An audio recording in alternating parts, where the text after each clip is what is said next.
فرمایا سب سے ادنا درجہ جس کو لوگوں نے سب سے اعلیٰ درجہ سمجھا ہوا ہے کہ جس کے پاس پیسے زیادہ ہوں وہ زیادہ رزق والا ہے۔ علی مرتضیٰ شریف خدا نے فرمایا رزق کی 313 اقسام، رزق کی 313 اقسام ہیں۔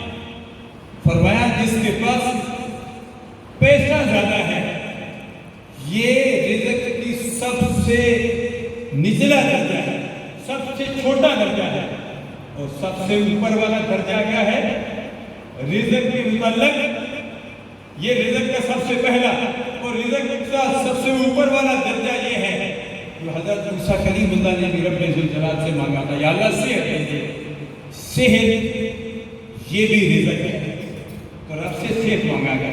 صحت ہوگی نماز بھی پڑھیں گے، قرآن بھی پڑھیں گے، نمازیں بھی پڑھیں گے، تو صحت بہت بڑی دولت ہے۔ بندہ دنیا میں آتا ہے تو 4,500 بیماریاں لے کر آتا ہے، قوت مدافعت سے ان بیماریوں کا خاتمہ ہوتا رہتا ہے۔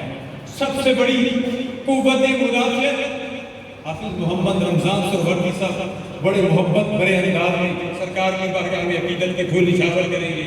حاجی محمد علی صاحب کے صاحبزادے بھی ہر کا اپنا اپنا انداز ہے، یہ محبت بڑے انداز میں پڑھیں گے۔ میں سمجھتا ہوں سب سے بڑی قوت مدافعت عشق مصطفیٰ کی دولت ہے۔